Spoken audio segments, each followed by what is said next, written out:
Ok,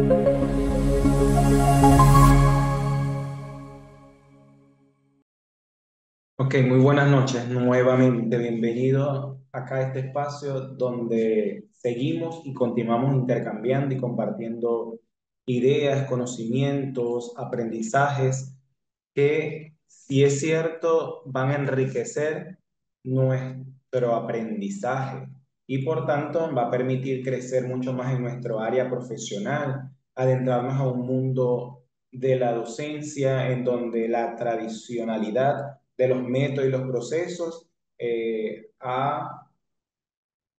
o se ha transformado, mejor dicho, en una nueva visión de aprender, en una nueva visión de generar conocimientos y una nueva visión de interactuar y dinamizar cada una de las clases. Para continuar entonces, como siempre, no sé si todavía hay por ahí alguien que vaya entrando nuevo, mi experiencia académica y experiencia en investigación, la, el campo donde he desarrollado mi práctica profesional.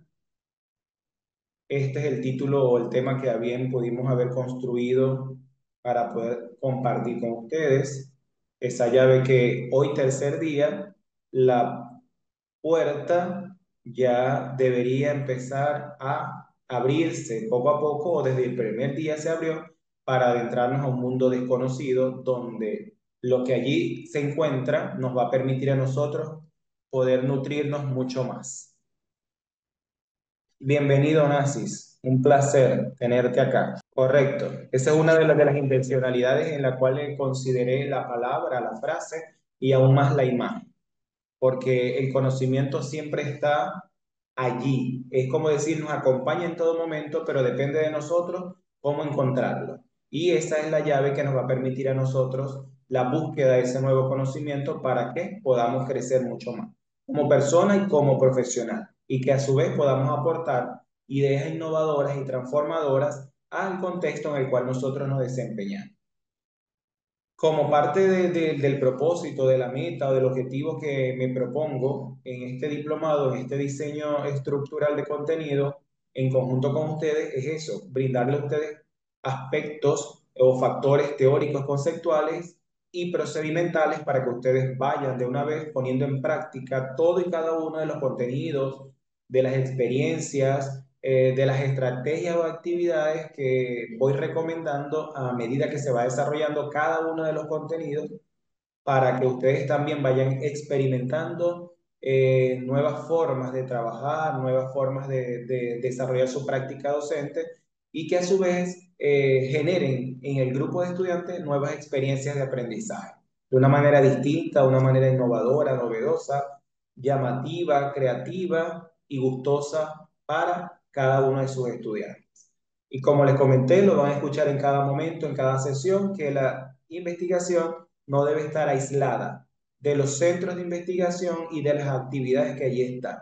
En cierta parte les he dicho de que en pregrado, excepto alguien que me ha comentado, no se le obliga al estudiante como tal, desde mi conocimiento y mi experiencia, a que su trabajo de investigación se inscriba en una línea de investigación.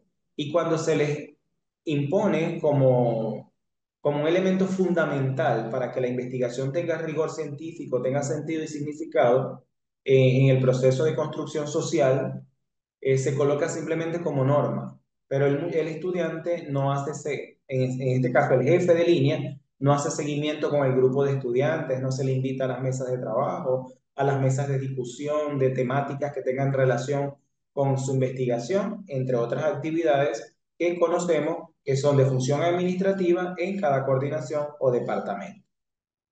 Esto es los módulos que están diseñados en la parte que comprende los primeros 4 días de formación, donde hoy vamos a trabajar lo que es el punto número 3, la formación investigativa del estudiante universitario, análisis crítico reflexivo sobre los aspectos considerables en la acción investigativa. Esto es parte de un artículo, como les comenté, bueno, un ensayo, mejor dicho, que tuve la oportunidad de escribir dado a diferentes situaciones que pude haber observado con diferentes docentes que trabajaban o facilitan la unidad curricular de metodología de la investigación, de tantas irregularidades en cuanto al proceso de acompañamiento, en cuanto al proceso de guía, de orientación para la construcción del proyecto en el estudiante. Entonces, todas esas situaciones, todas esas irregularidades, perdón, o dificultades que creaba el docente en el estudiante,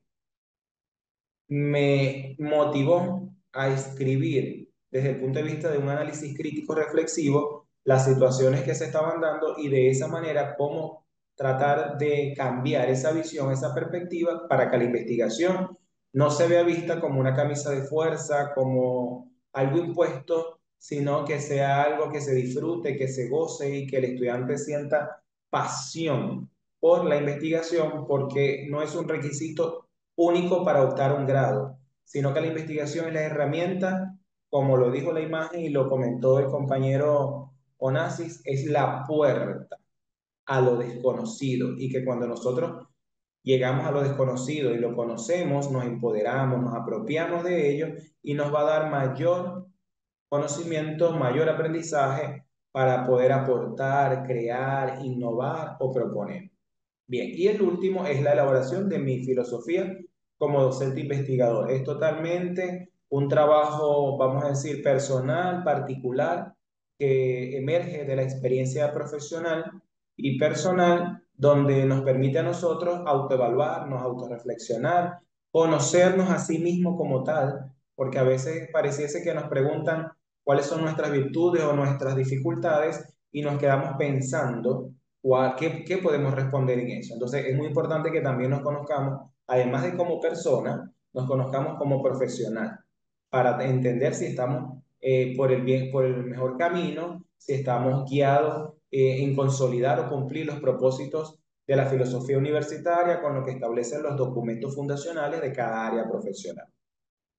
Y esto es lo que compete el módulo número 2 que comenzamos la semana que viene con el favor de Dios, donde vamos a trabajar aspectos esenciales, fundamentales de lo que son los procesos de investigación en ambos enfoques de investigación, es decir, tanto cuantitativos como cualitativos, algunas normas, algunas instrucciones, algunas pautas para construir el paso a paso, perdón, de cada uno de los elementos, porque más allá del capítulo, tenemos que entender que primero el estudiante debe conocer ese paso a paso, esa ruta, esos procedimientos que permiten entrar al desarrollo de cada elemento para luego completar capítulo, fase, momento o etapas.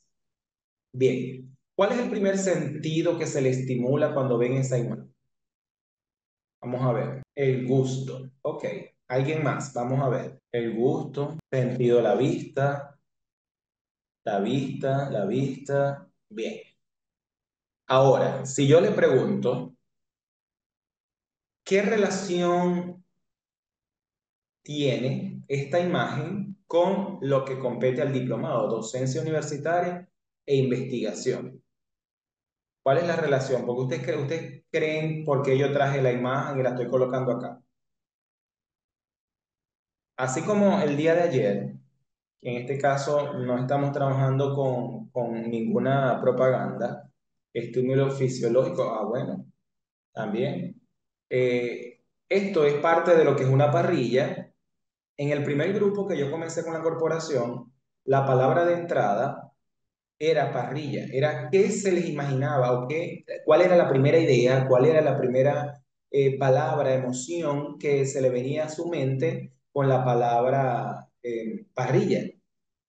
Entonces muchos empezaron a trabajar que si compartir, que si comer, que si, bueno, todas esas situaciones que ellos pudieron dar como respuesta y es uno de los elementos que nosotros debemos trabajar con nuestros estudiantes, estimular el sentido porque el aprendizaje es multisensorial. Si nosotros trabajamos una actividad que implique el estímulo de un solo sentido, lamentablemente unos van a salir con ventaja, perdón, y otros van a salir con desventaja. ¿Ok? ¿A qué me refiero con esto? Que si uno es más kinestésico, uno es más visual, uno es más hábil para el dibujo, uno es más hábil para la escritura, entre otras cosas, vamos a crear situaciones en el aula que pueden propiciar espacios no, vamos a decir, no satisfactorios para aquellos que no tienen habilidad para desarrollar tipo de actividad, para incentivar la parte visual o la visión espacial. Bueno, podemos trabajar hasta las dos, Richard. Entonces, la analogía que podemos hacer con esta parrilla, con esta carne, requiere técnica y tiempo de condiciones para transformarse en el alimento de calidad. El conocimiento necesita método, rigor y estrategia. Correcto, Cristian. Muy buen análisis, muy buena reflexión. Claro, en el caso de Nancy, si ese es el que le estimula, bueno. Entonces, fíjense que así como lo acaba de decir también Cristian ahorita, la carne, como en lo que él acaba de decir, ella tiene un tiempo, un proceso de cocción para que quede un poco más dorada, más rosada, un poco más jugosa, más seca. Y eso es parte de lo que nosotros también debemos trabajar con nuestros estudiantes. Porque si queremos que sean estudiantes con un conocimiento amplio, con un conocimiento profundo, tenemos que saber trabajar ese proceso de técnicas, métodos y enseñanzas que es como dijéramos acá, el tiempo de cocción. Entonces, esos recursos educativos, instruccionales que nosotros vamos a implementar, a planificar desde la práctica docente, es lo que va a permitir obtener el resultado que el docente busca. Así como el chef o en este caso el que esté cocinando en la parrilla, sin compartir de amigos, él tiene ya un objetivo y el objetivo es el asado, la cocción de la carne con unas características esenciales. De esa manera sucede con nuestros estudiantes, con nuestro espacio de aprendizaje. Entonces, esa carne, cuando se tiene un objetivo para que quede con una cocción determinada en cuanto a color, sabor, si es más seca, si es más jugosa, debe tener también una supervisión, un acompañamiento. ¿Qué quiere decir? Que si nosotros dentro del aula de clase descuidamos ese proceso de construcción de aprendizaje o ese proceso de construcción de conocimiento, lamentablemente nuestros estudiantes se van a quemar, así como puede suceder con la carne. ¿Qué es quemarse entonces en la docencia con nuestros estudiantes? Es que no van a adquirir ese aprendizaje, es que no van a llegar al proceso de comprensión, de interpretación y más aún de la reflexión para poder emitir respuestas, vamos a decir, productivas, respuestas constructivas y que le permitan a él conocer todo y cada uno de los procesos que conllevan a su aprendizaje. Saori nos dice, buenas tardes, no podía entrar con la compu, la carne para mí necesita un proceso que me guste, igual que el conocimiento. Correcto, Saori, igualmente que los compañeros. Cada uno de ustedes tiene una experiencia, tiene una vivencia y eso es lo que le va a permitir crear una respuesta multifacética, si lo podemos llamar así, que va a responder mucho a lo que podemos determinar del proceso de observación que hagamos en la imagen. Entonces, muy bien, les felicito nuevamente de verdad porque hacen una reflexión y análisis que es bastante consono y profundo en su respuesta. Entonces, esta que está acá no es una estrategia que vamos a jugar, ¿ok? Porque tengo otras por allí que están diseñadas, pero si bien es cierto, ¿por qué la traigo acá como recomendación? Porque fíjense, muy buenas tardes, Susana, bienvenida. Fíjense que el estimular el pensamiento crítico, el fomentar la investigación, implica como cierta parte el desarrollo o la elaboración de actividades que tengan que ver con preguntas totalmente abiertas, porque las preguntas abiertas permiten al estudiante emitir respuestas sin limitaciones, sin obstáculos y que él puede decidir hasta dónde puede llegar su respuesta y de qué manera, de qué perspectiva o qué aspectos o características él puede considerar para dar respuesta a esa pregunta. Es uno de los elementos fundamentales para promover el pensamiento crítico, que es una función esencial en el desarrollo de la investigación. Entonces, el nombre que tiene parte porque mi nombre, como ya saben cuando iniciamos, mi nombre es Henry y los exploradores son mis estudiantes. Entonces, me quedó súper fácil crear ese nombre, que es una de las estrategias que implementé en la pandemia para poder captar la atención de chicos de primaria que son tan inquietos, tan hiperactivos, pero tenía que buscar herramientas que permitieran llamar la atención, captar su atención y mantener la concentración. Bienvenida, Saori. Y esa imagen que ustedes ven allí, las dos que ven, es este personaje que está acá, creado en un emoji, en un cómic o una caricatura, que me representara a mí y que a su vez el estudiante pudiera ver que estaba inmerso también en ella. Hay una aplicación que se llama Bitmoji, que al descargarla en su teléfono, al tener conexión con una de sus fotos, él va creando su caricatura, su emoji y todo eso ahí. Bienvenida Vilma, Grisel, bienvenidos nuevamente. Entonces, ustedes también pueden crear el profesor con su inicial y los exploradores que son sus estudiantes. ¿Aplicado a qué? A un contenido, a una unidad curricular y en este caso, como estamos con énfasis en metodología, al proceso de investigación. Ya se la escribo acá. Angélica, muy buenas noches. Ahí se la acabo de escribir. Usted la descarga con su teléfono, si son Android, con Google Play, no sé con iPhone de cuál sería la tienda para comprar aplicación o de qué manera se hace.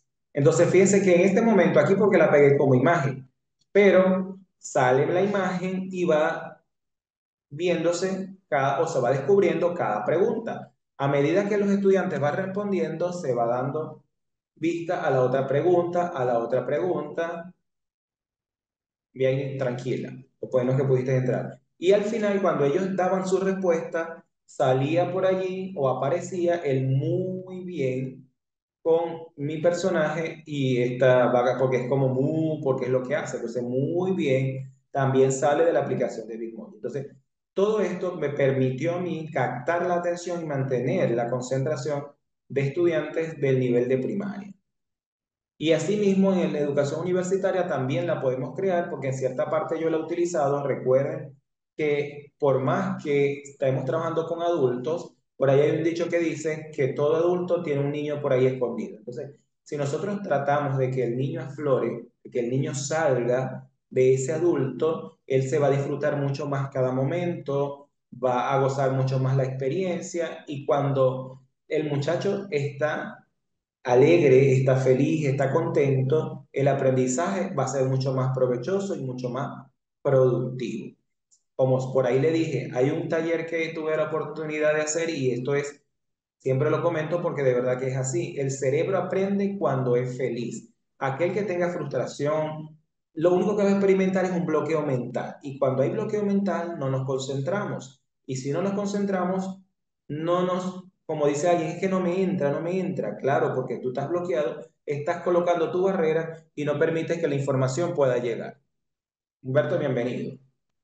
Entonces, ahora sí, vamos a trabajar con lo que le dije que era el análisis crítico reflexivo de lo que son los procesos de investigación en estudiantes universitarios. Entonces, hay una perspectiva o unos elementos que permiten adentrarnos a este estudio analítico crítico reflexivo de las situaciones que se vinieron presentando en los procesos de investigación a partir de la tutoría, del acompañamiento, de la supervisión y más aún de las recomendaciones y sugerencias que el docente de metodología le hacía al estudiante. Ustedes dirán, ¿por qué el profesor hace entre comillas? Claro, porque eran observaciones, recomendaciones que se hacían desde una perspectiva personal, desde un conocimiento muy personal y desde una subjetividad. ¿Qué me refiero con esto? Que las observaciones, las sugerencias o las recomendaciones que se le hacían a esos estudiantes no estaban muy apegadas a las normas o estructuras de la metodología seleccionadas por el estudiante. Por eso es que la pregunta de ayer, en cuanto a los acertijos, ¿cuál era una de los criterios que el docente, el tutor, consideraba para hacer una modificación de su trabajo de investigación? Entonces, si trabajamos apegado a la respuesta que ustedes dieron de ayer, por ahí vamos en un excelente camino.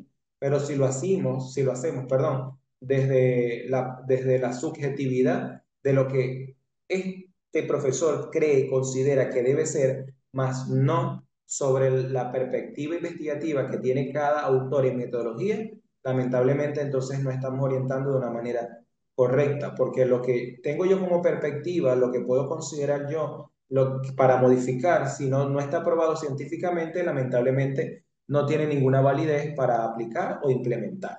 Entonces, perspectiva de la investigación, se pudo haber extraído ciertas reflexiones como las siguientes. La primera es que la investigación es una herramienta que permite indagar descubrir, podríamos agregar, explorar, conocer situaciones referentes a campos sociales, humanos y tecnológicos. Es decir, como bien lo hemos venido trabajando, es un eje transversal, es un eje que tiene injerencia, incidencia en toda y cada una de las áreas de conocimiento. Cristian, así como la investigación-acción, con esta reflexión que traigo, me estoy refiriendo a la generalidad de cada uno de los enfoques y de los paradigmas y métodos, que para la investigación no hay, vamos a decirte, exclusividad, sino que ella es perenne en toda y cada una de las áreas de conocimiento. Por eso lo dice sociales, humanas, tecnológicas y todas aquellas que tengan incidencia en lo que son la investigación como una herramienta. Que la investigación-acción es uno de los métodos que ha tenido mayor relevancia o aplicabilidad en las áreas de las ciencias humanas, es algo que sí, dado a que ella busca cambiar, mejorar o transformar la realidad social, más que simplemente exponer un número que pueda indicar qué tanto o qué nivel o qué grado ha aumentado o ha disminuido un problema en un contexto específico como tal. O más allá también de simplemente entender cuáles son las causas que están generando las dificultades de aprendizaje en un grupo de estudiantes. Entonces, la investigación-acción, si nos podemos ver en mi perspectiva, en mi experiencia, la podríamos decir que es la última fase de los procesos. ¿A qué me refiero con esto? Primero determinamos el grado o nivel de complejidad que existe en un contexto, entendiendo este como un problema, que es traducido en números. Por ejemplo, el 25%, el 30%, el 75% nos está indicando este problema. Eh, y a partir de esos números, ahora vamos a ver desde el punto de vista de la cualitativa, con un paradigma interpretativo, cuáles son los factores que están influyendo en que esos números sigan aumentando o sigan disminuyendo. Una vez que tengamos claro entonces cuáles son esos factores, esos elementos, por ejemplo, ahora sí aplicamos la IA o la IAP o la IAT, que también por ahí hay investigación acción participativa o investigación acción transformadora, porque a partir de esos factores que son los que están influyendo, los que están dificultando, limitando esos números o esa variabilidad en números, de ahí parten las diferentes acciones que se engloban en ese plan de acción para poder cambiar o mejorar esa realidad observada. Bien, entonces como segunda reflexión es que se hace indispensable una formación consistente y constante en los procesos propios de la información en investigación. ¿A qué me refiero con esto? Las universidades, si bien es cierto, tienen departamentos de extensión, y centros e institutos de investigación. No sé si todas las universidades en otros países, porque sé que en Venezuela tienen departamentos o coordinaciones de formación docente, donde se van realizando talleres de formación, que muchas veces esos talleres de formación eh, son propuestos por docentes que tienen una experiencia dentro de su aula de clase y los resultados que pudieron obtener le permitieron crear talleres de formación, de capacitación en cuanto a la formación docente. Pero lo que bien es cierto es que si existen departamentos de investigación, si existen centros de investigación o institutos de investigación, ellos también en conjunto con los directores de programa, porque las dificultades se pueden presentar en los docentes de toda la universidad en general, en este caso. Entonces, los centros de investigación de cada programa, de cada escuela, en conjunto a cada director, coordinador, deberían elaborar, diseñar un plan también de acción para trabajar y reforzar las situaciones que vienen observándose en el docente de metodología y más aún haciendo talleres también con los estudiantes. A eso me refiero con lo que es indispensable la formación consistente y constante, porque los departamentos de investigación muchas veces se reúnen y muchas veces diseñan, desarrollan actividades de formación e investigación donde traen expertos en el área o docentes mismos de la universidad, pero lo que hacen son clases magistrales, hacen conferencias y no tienen el proceso de operatividad o de aplicabilidad.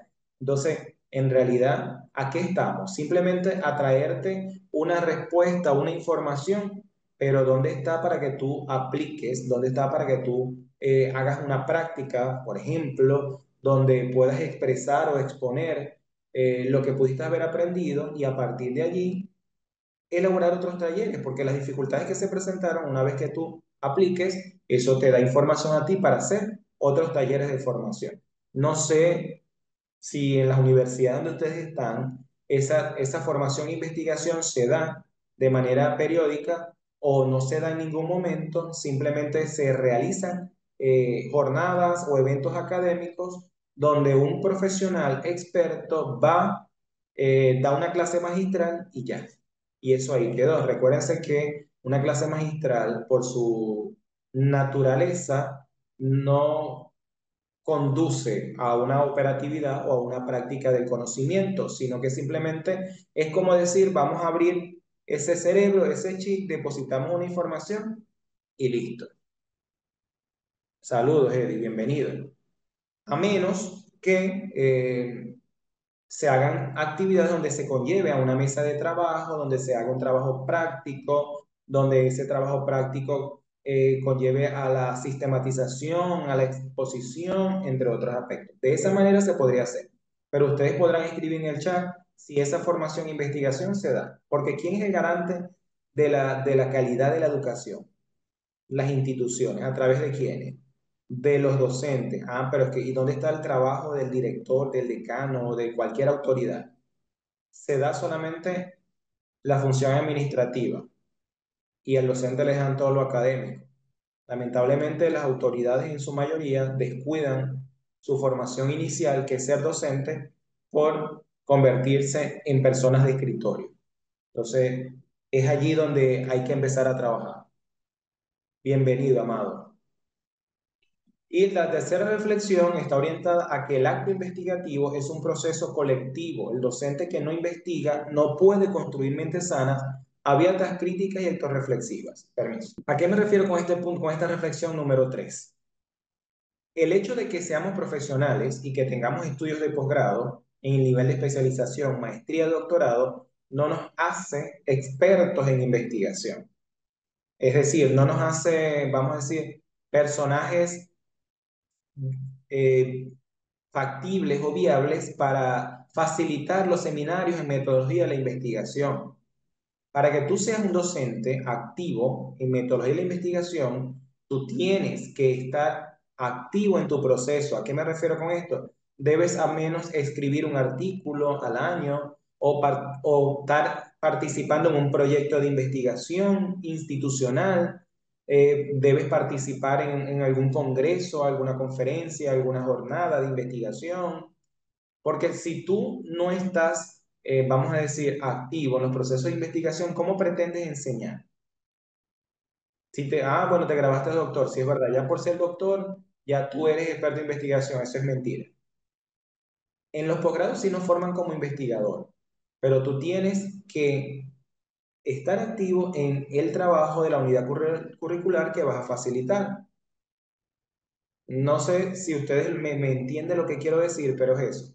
El docente que no investigue, que no haga ningún, no escriba, no produzca conocimiento, no produzca, haga producción intelectual, producción científica, para mi concepto no debería estar facilitando metodología de la investigación. Porque si trabajamos que enseñamos desde el ejemplo, ¿qué ejemplo le estamos dando al estudiante a que haga una investigación con profundidad, con complejidad, si nosotros no estamos inmersos en el mundo de la investigación?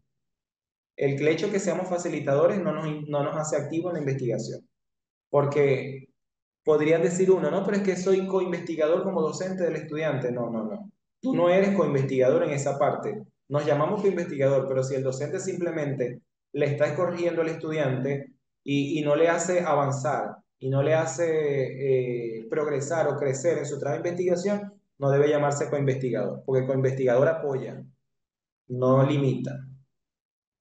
En el campo de la educación, para existir, hay que investigar, escribir y publicar. Creo que si no me equivoco, Santo Tomás de Aquino, creo que es con lo que dice Ricardo, que primero pienso y luego existo. Creo que si no me equivoco, ustedes me corrigen, esa frase. célebre creo que es Santo Tomás de Aquino. Primero pienso y luego existo. Y es igual, en el campo de la educación, para existir, sí. Porque es que, como dice Ricardo, hay nuevos métodos, nuevas formas, se van adecuando, se hacen adecuaciones curriculares, se hacen, vamos a decir, nuevas metodologías, nuevos enfoques, y el docente, así, es que todo profesional que no investigue es como decir muere en el intento, porque no está actualizado, no está adaptado a las nuevas exigencias, no está consono con la vanguardia de los nuevos cambios tecnológicos, sociales, científicos, entre otros. Entonces, todo docente, René Descartes, gracias Ricardo y Cristian. Entonces, todo docente debe estar en sí, de por sí en la investigación. Y como les comenté ayer y se los vuelvo a repetir, el docente no puede poner excusa de que no hace investigación igualmente. Dependiendo de tu país, no sé, no recuerdo Nasi en cuanto lo escribiste, pero hora Colombia de 6 a 8 y hora Venezuela de 7 a 9. Gracias, Amado, igualmente. Entonces, a eso me refiero, que el docente tiene en sí, vamos a decir, ahí cerquita de su vista, las investigaciones de manera directa, que son las que emergen de las dificultades que se nos presentan en cada uno de nuestros estudiantes. Entonces, nuestra aula de clase es nuestro principal laboratorio. Bueno, si es Bogotá, Colombia, 6 de la tarde, 8 de la noche. Ese es el horario establecido. Entonces, por esa parte es muy importante entender que si queremos ser buenos profesores en metodología, estemos activos en la investigación. Inscribamos un artículo, un ensayo, participemos en jornadas, eventos académicos, entre otras actividades que nos permitan a nosotros fomentar y potenciar nuestras habilidades o competencias en investigación. La cuarta reflexión: es indispensable que las universidades creen, mejor dicho, redes de investigación o de investigadores como forma de gestionar el conocimiento. Entiendo que tenemos clase hasta el lunes, no incluye sábado ni domingo. No, de lunes a viernes. Cerramos hoy y volvimos otra vez el lunes y culminamos el día jueves. Entonces, ¿a qué me refiero con esto de crear grupos o redes de investigación? A ver, los grupos de WhatsApp desde que nacieron se han utilizado mayormente como un grupo informativo comunicativo, más que un grupo de aprendizaje, un grupo productivo de conocimiento, entre otros aspectos. Entonces, si un docente de metodología puede tomar la iniciativa de crear un grupo de WhatsApp con sus estudiantes, pero a su vez puede integrar estudiantes de otra sección o estudiantes de otro profesor, donde se puedan enviar, al menos coloquemos quizás jueves de producción o jueves de interacción o jueves de compartir o llámese lunes, martes, miércoles, cualquier cosa, donde cada uno de los docentes en primera instancia, para poder incentivar, estimular, crear también esa iniciativa en su grupo de estudiantes, puede ir pasando alguna imagen con una pregunta para que todos y cada uno puedan hacer una reflexión acerca de lo que ahí se muestra, un párrafo, una frase, una oración, y a partir de allí va a haber estudiantes. Muy buenas noches, Santi, tranquilo, igualmente bienvenido. A partir de allí, los estudiantes también van a tomar la iniciativa de enviar de vez en cuando alguna imagen, alguna frase, alguna reseña que le haya llamado mucho la atención, que despertó la curiosidad y bueno, quiere compartir para que todos y cada uno también puedan expresar su reflexión, su opinión, su crítica acerca de lo que él está enviando. No, Nasi, no. Con su famoso cogito, ok, gracias Dani. Entonces, a eso me refiero, que le demos un mayor uso a las redes, a las aplicaciones y que no la utilicemos como un espacio meramente informativo, comunicativo, sino más que todo interactivo, dinámico, participativo y productivo. Eso me refiero. Y como lo comenté el día de ayer, si no me equivoco, son herramientas complementarias al aprendizaje.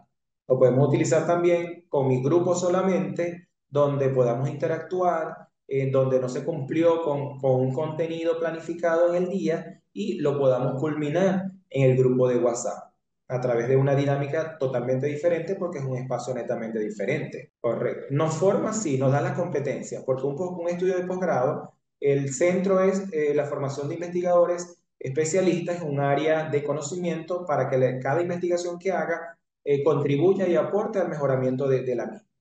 Pero como bien es cierto, si me dice certifica, no nos da un papel que indique que somos investigadores. Eso te lo da a ti los centros de investigación. Ellos sí te califican como investigador nivel uno, nivel 2, nivel 3, pero todo docente que esté dando metodología debería tener esos documentos, porque van a refrendar tu práctica, tu competencia en investigación, y son esos los docentes que deberían estar facilitando esa cátedra, esa unidad curricular o esa asignatura. No aquel que porque se graduó de doctor, de maestría y ya se cree experto, es el que se va a dar metodología. No. Debe ser alguien que esté activo, que demuestre su competencia en investigación, mejor dicho. La quinta reflexión es formular lineamientos teóricos prácticos que afiancen la construcción metódica de los proyectos a construir de manera colectiva. ¿A qué me refiero con lineamientos teóricos metódicos? Muchas veces el docente enseña metodología dándole la teoría al estudiante, pero no trabaja o no se enfoca en la parte práctica, en la parte procedimental, en la parte operativa, metódica del paso a paso de un trabajo de investigación. Por ejemplo, en el enfoque cuantitativo de una investigación cuantitativa, donde se le solicita al estudiante la entrega del capítulo 1, específicamente planteamiento del problema. Y entonces el docente viene y dice, para que tú hagas el planteamiento del problema, puedes revisar unas investigaciones que ya están realizadas, puedes consultar aquí, o el docente le facilita algunas, poco caso se ven. O el docente le dice, bueno, para hacer tu planteamiento del problema debes considerar tres aspectos fundamentales, que debes describir o plantear tu problema con aspectos negativos, estableciendo causas, consecuencias, por ejemplo, a nivel macro, meso y micro. Entonces, el estudiante dice macro, meso y micro. ¿Qué será eso? Es como decir, ¿con qué se come? Y el docente no, para que ustedes entiendan mejor, tienen que revisar otra tesis o tal, tal, tal, tal, tal. Entonces, si el docente en vez de decirle así, empieza a explicarle que a nivel macro puede hacer como un diagrama de flujo, o puede graficar una escalera de primero hacer esto para luego ascender acá y así sucesivamente, indicándole que el planteamiento, tanto a nivel macro, meso y micro, implica lo mismo. ¿En qué sentido? Que se revisan tesis, se revisan organizaciones mundiales, centros o institutos también de investigación a nivel mundial para el macro, donde se debe ahí en esa parte hacer una revisión bibliográfica documental de cuáles han sido las situaciones de dificultad o de irregularidad que presenta esa variable o el comportamiento de esa variable. Cuando vamos a lo que es el macro meso, que entra la parte latinoamericana, nacional, prácticamente lo mismo que acabo de decir, pero ubicado en Latinoamérica y en Venezuela específicamente, si es un estudiante de Venezuela, si es de Perú en el Perú, si es de Chile en el Chile, y si es Colombia, Colombia.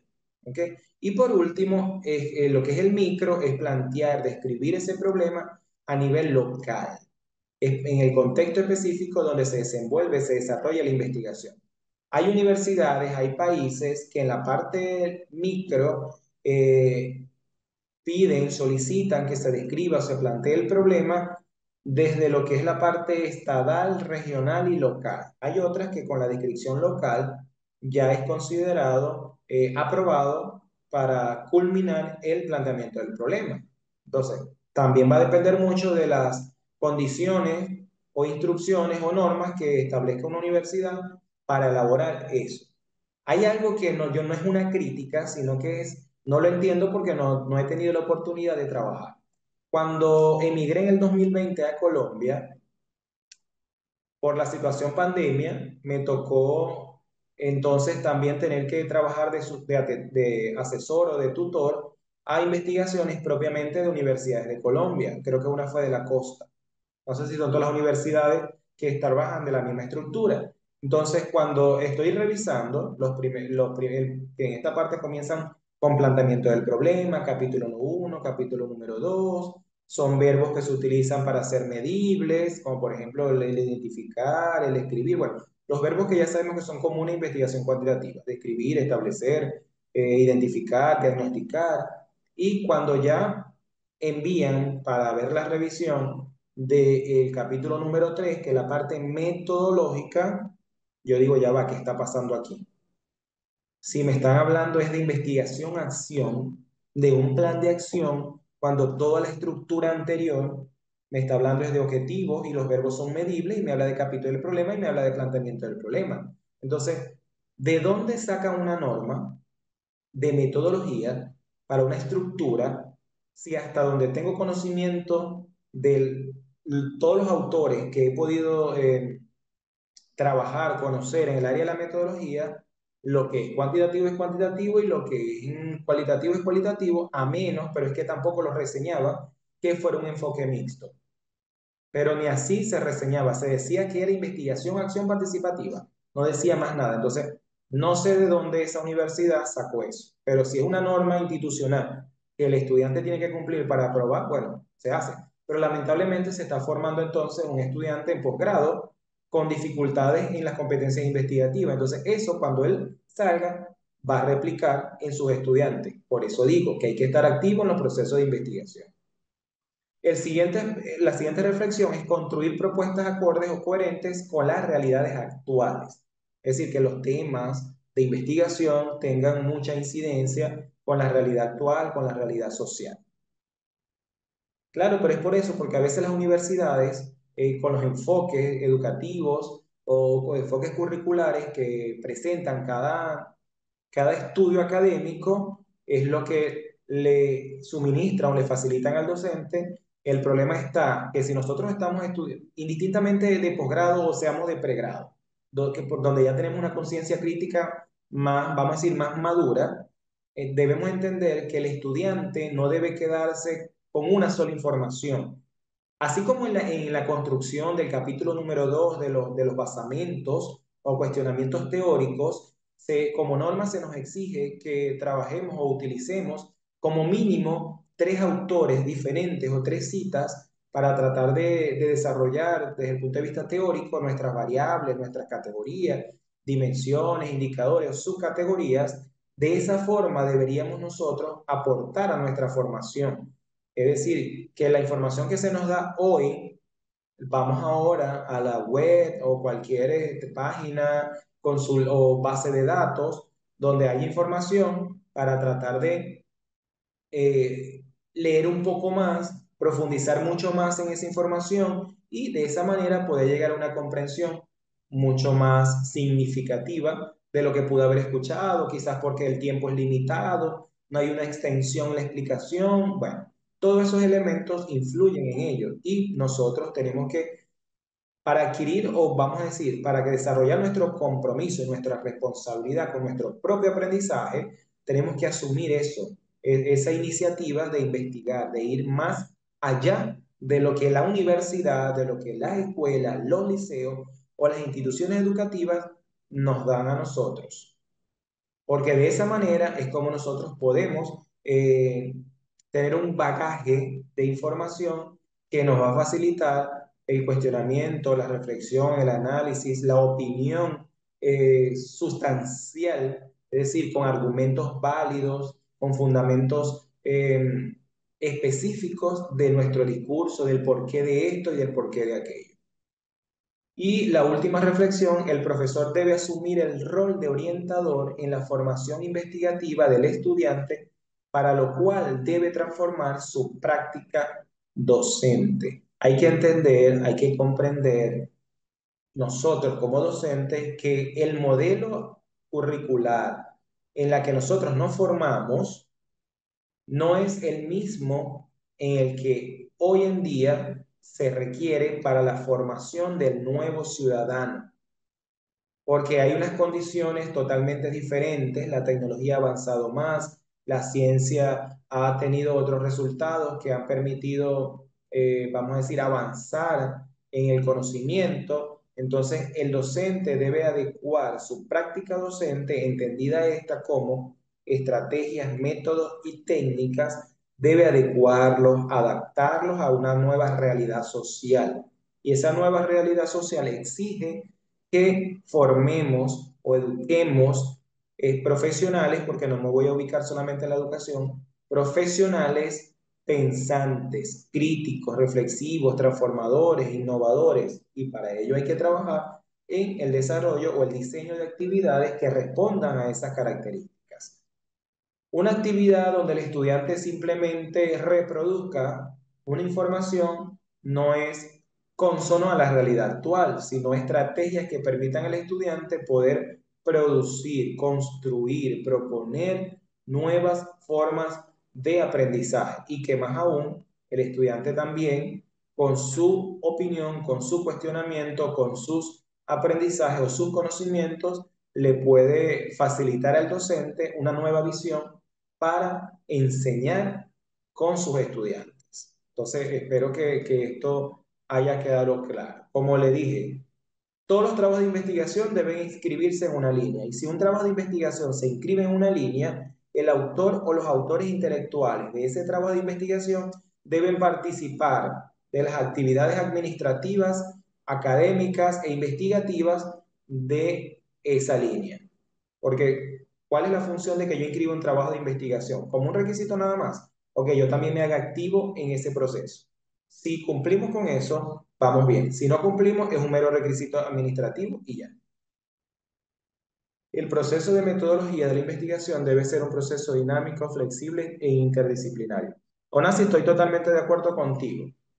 Pero fíjate que creo que lo comenté el día de ayer, que eso de dinámico, a pesar que como tú lo estás nombrando y también lo establecen los autores, adicional a ello se dice que la investigación es inédita y flexible o inédita y única. Entonces prácticamente eso se está perdiendo. ¿Por qué se está perdiendo? Porque el tutor no entiende lo que requiere decir lo flexible porque puede ser cambiante, pero el tutor es muy incisivo, impone esta ruta, impone este discurso cuando la investigación es del investigador. Yo ayer también hice la pregunta de que cuáles son los criterios a considerar para hacer modificaciones en un trabajo de investigación.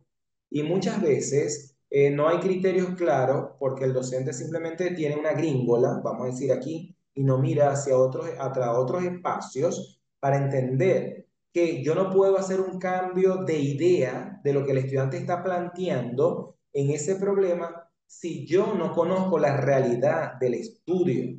Entonces, para yo poderle hacer una sugerencia de cambiar, a menos que sea de redacción, de gramática, para que tenga una coherencia en el problema como tal. Pero si yo voy a cambiar es la idea de lo que el estudiante está planteando, hay un error si no hago lo siguiente. Le pregunto al estudiante, ¿me puedes explicar un poco qué es lo que tú has venido observando en esa realidad? ¿Qué situaciones se vienen dando para que tú escribas esto? Cuando tú conozcas lo que el estudiante dice, ahora sí, tienes la potestad de poder hacer una sugerencia, más no una imposición de cambiar la idea. Porque quien está haciendo la investigación es el estudiante. Tú vas a ser el orientador para que esas ideas queden bien elaboradas o bien plasmadas. Pero no hagas un cambio de idea si tú no conoces la realidad del estudio. O hagamos algo.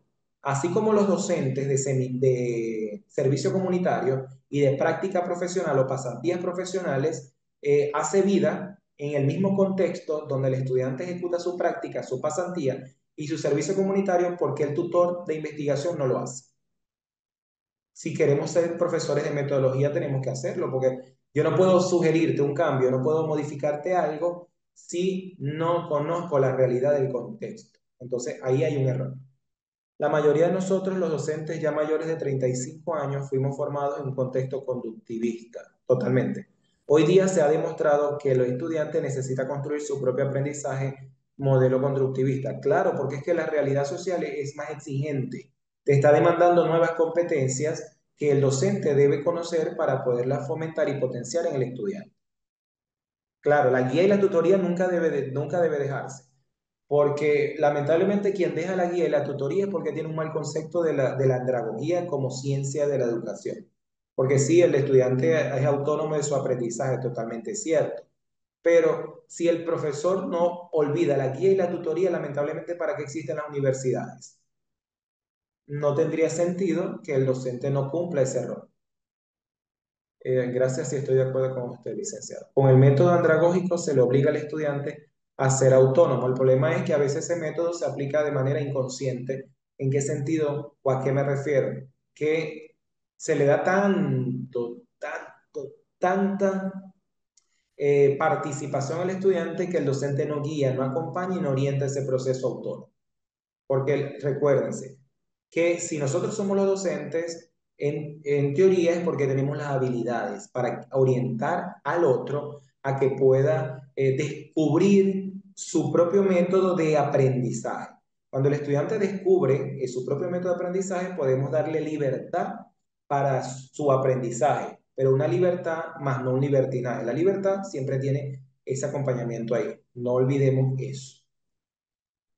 Bien, entonces en esa misma parte, ¿cuáles son algunas quizás de las, vamos a llamarlas, de las estrategias, de las pautas o algunas características que se pudieron haber extraído de la teoría crítica del señor Paulo Freire como un elemento fundamental en el pensamiento crítico dentro de los procesos de investigación? El primero es que todo docente, toda institución educativa o toda institución que implique la formación, la docencia o la capacitación y la investigación requiere desarrollar los siguientes aspectos, las siguientes características. Una, que se promueva la argumentación de posturas propias. ¿Cómo se va a promover esto? Hay que empezar a trabajar en espacios diversos. Esos espacios diversos es, por ejemplo, que hagamos lecturas.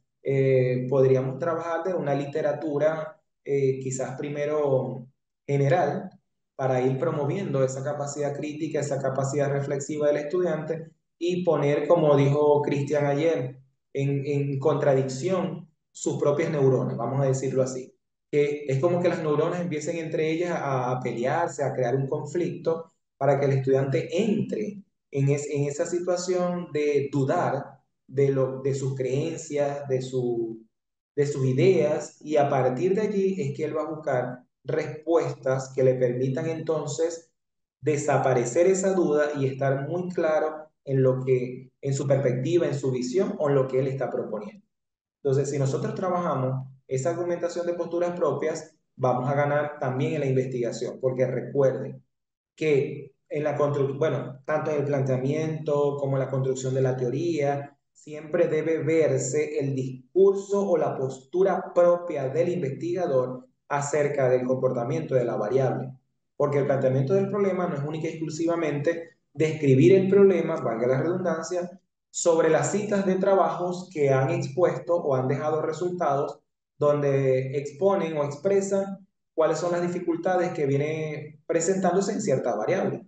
Más también hay que contextualizar ese comportamiento en nuestro contexto como tal. Entonces, si a nivel mundial dicen que las estrategias de aprendizaje hoy en día presentan una dificultad, tomando en cuenta el desconocimiento del docente de la realidad social, donde se exige la formación de un nuevo ciudadano, un nuevo estudiante, estas también, o de manera, vamos a decir, de manera contextual o trayendo a colación a la realidad social estudiada, estas de igual manera presentan también, además de tal cosa.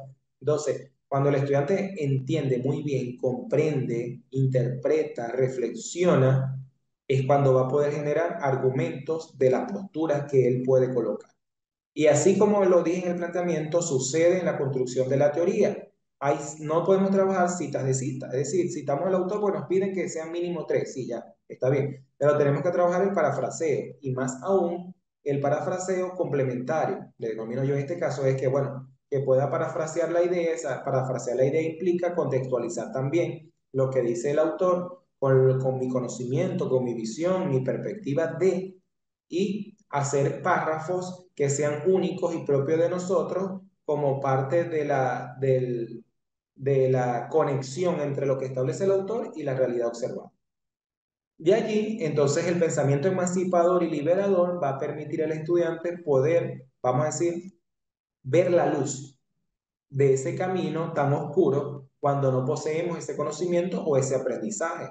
Entonces, cuando le damos al estudiante las herramientas para que él pueda liberar ese conocimiento, y la liberación de ese conocimiento implica a que él pueda ser partícipe directo de los aportes a la ciencia, al área de conocimientos, entonces él va a promover esa emancipación del conocimiento.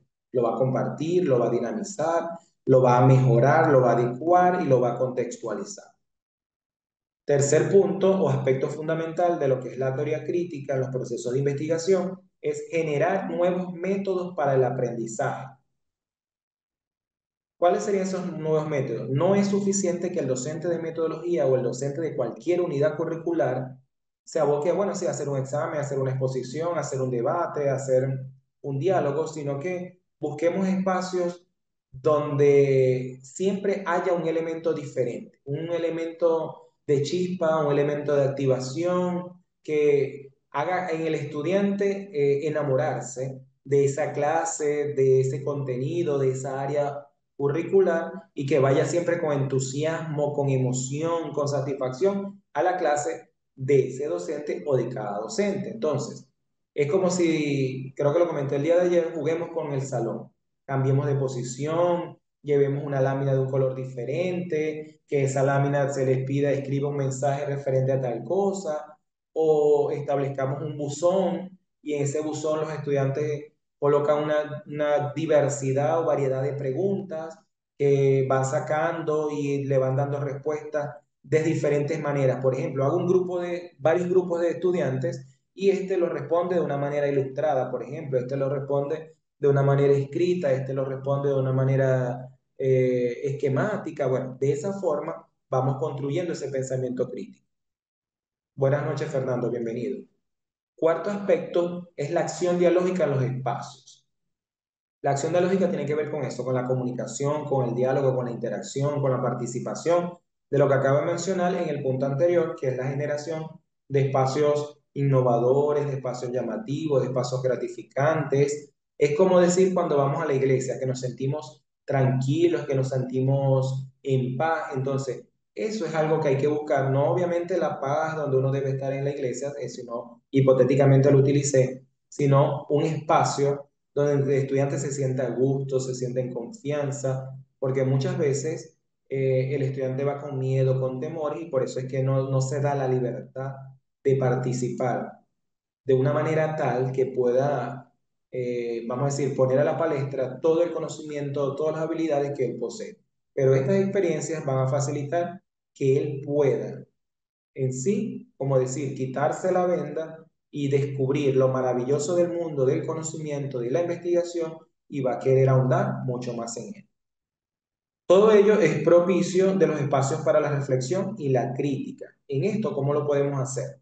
Démosles una frase y digámosle al estudiante que en esa frase la relacione con alguna experiencia vivida en su trayectoria de formación, por ejemplo, o que esa frase la relacione o la compare o establezca analogías entre una experiencia de su entorno familiar. Y de esa manera vamos trabajando la reflexión y la crítica constructiva en nuestro grupo de estudiantes. Por otro lado, enseñar a pensar. ¿Esto qué hace? Aporta a generar alternativas de solución. Usted le dice al estudiante, para abrir esa puerta existe esta llave. Si esta llave se pierde, por ejemplo, ¿de qué manera nosotros podemos abrir esa puerta? Es como hiciéramos alguna analogía o algo hipotético de que la puerta y la llave son los dos aspectos fundamentales que existen en el planeta Tierra para entrar al mundo desconocido y nosotros poder tener una capacidad visual mucho más amplia, mucho más profunda, que nos permita comprender a cabalidad cada información. Entonces, eso ayuda al estudiante a que piense, a que él mismo se cuestione, a que él mismo se pregunte, y le va a ir a preguntar al otro, y eso va a ser una cadena de conocimiento. Y todo lo anterior escrito allí va a contribuir a, ¿qué? A la formación de colectivos de investigación. Colectivos no pasivos, colectivos activos, ya le dije. Los grupos de WhatsApp, bueno, si la realidad es que cada docente tiene un grupo de WhatsApp con sus estudiantes donde le indica la asignación de una actividad, también vamos a dinamizar, vamos a hacer ese grupo diferente en donde, como les dije, un jueves de compartir, un jueves de intercambio, un jueves de aprendizaje, un jueves, no sé, el nombre que a ustedes se les ocurra, para que también por allí les puedan facilitar lecturas que contribuyan a ese pensamiento crítico. Quizás no un tema tal de su investigación, pero sí algo que le va a ayudar a liberar, a emancipar, perdón, ese pensamiento, ese conocimiento y hacer un trabajo de mejor calidad. Aquí empezamos con una de las primeras actividades que se llama ordeno y aprendo. Fíjense que cada línea tiene un color. En ese color hay una oración, una frase que le faltan una cantidad de palabras. Unas tienen tres, otras tienen dos. Entonces, ustedes van a ir respondiendo una por una. Tienen que leer y ver. Por ejemplo, en la línea, en la primera frase u oración en blanco, hay tres palabras que hay que ordenar. Es enfoque, metodología e investigación. ¿Cómo vamos a saber qué palabra va en cada espacio? Utilizando nuestro sentido auditivo, ¿verdad? Y visual. Porque cuando vamos leyendo, vamos escuchando cómo se escucha cuando vamos ubicando cada palabra. Si lo escuchamos coherente es porque entonces estamos ubicando las palabras de manera correcta. Si genera un ruido por allí de la lectura, que no hay coherencia, no hay lógica, bueno, sabemos que ahí no va esa palabra. Y la segunda tiene dos, que es acción y práctica docente. Y la tercera tiene tres, que es conocimiento, pensamiento crítico y participación. Saori, como ya respondiste la primera, puedes de una vez ir respondiendo la dos y así sucesivamente hacer las tres como el resto de tus compañeros. Hasta ahorita no voy a decir nada, pero vamos a ver. Fíjense que ya estamos viendo diferencias. Por eso es que hay que analizar muy bien lo que estamos leyendo para saber qué respuesta vamos a dar. No nos vamos de una vez a la ligera. Dice, en la A existen diversos que orientan la estructura de la a emplear. Entonces, por ahí me están diciendo, en la investigación existen diversos enfoques que orientan la estructura de la metodología. Otros me dicen, en la metodología existen diversos enfoques que orientan la estructura de la investigación a emplear. En la segunda dice Xiaomi, para mejorar el proceso de enseñanza-aprendizaje se requiere transformar la práctica docente a partir de la investigación-acción. Luego me dicen práctica, ahí vemos que en la segunda sí hay más coherencia en la respuesta. Cristian coloca, en la investigación existen diversos enfoques que orientan la estructura y la metodología empleada. Para mejorar el proceso de enseñanza-aprendizaje se requiere transformar la práctica docente a partir de la investigación-acción. Ok, esas son las respuestas que ustedes dan. Cuando terminen de responder la tercera, entonces vamos a verificar qué ubicación está correcta. Solo puse los conceptos. Tranquila, Sol. Puedes volver a responder, no te preocupes. No es que eso no importa, eso no importa. Con la investigación, la acción y participación. Para promover el conocimiento es necesario fomentar la participación de los estudiantes en el proceso de construcción del pensamiento crítico. Fíjense que eso nos ayuda a nosotros a desarrollar la parte lógica, el razonamiento lógico, en cuanto a la ubicación de las palabras según lo que vamos leyendo. Entonces, en la investigación existen diversos enfoques que orientan la estructura de la metodología a emplear la número uno. La segunda es de lo siguiente. Para mejorar el proceso de enseñanza y aprendizaje se requiere transformar la práctica docente a partir de la investigación-acción participativa. Conocimiento, participación, pensamiento crítico. Y la tercera dice, para promover el conocimiento es necesario fomentar la participación de los estudiantes en el proceso de construcción del conocimiento. ¿Será que lo dije bien? ¿O estoy errado? ¿Cómo creen ustedes que es? ¿Qué creen ustedes que va a ir? Sería para promover el pensamiento crítico es necesario fomentar la participación de los estudiantes en el proceso de construcción del conocimiento. Así sí. Fíjense que a veces los docentes, no sé si a ustedes les ha pasado, los han utilizado en algún momento, cuando dicen algo, luego lo vuelven a decir, pero de una manera incorrecta. o cambiándole algo y luego le preguntan al estudiante, ¿es correcto lo que estoy diciendo? Es cierto, ¿verdad? ¿Están escuchando? Y el estudiante en su momento dice que sí. Cuando dice que sí es porque ahí no hubo mucha atención a lo que estábamos diciendo. Y por eso que el estudiante dice que sí, bueno, porque cree y considera que el docente siempre dice la verdad. Por eso es que el estudiante en cierta parte, pero hay unos que sí son más hábil y que tienen como objetivo su aprendizaje y su conocimiento. Dicen, no, profe, disculpa, así no fue que lo que dijo. Usted dijo esto, aquello y lo otro y no hacen una corrección en el aula.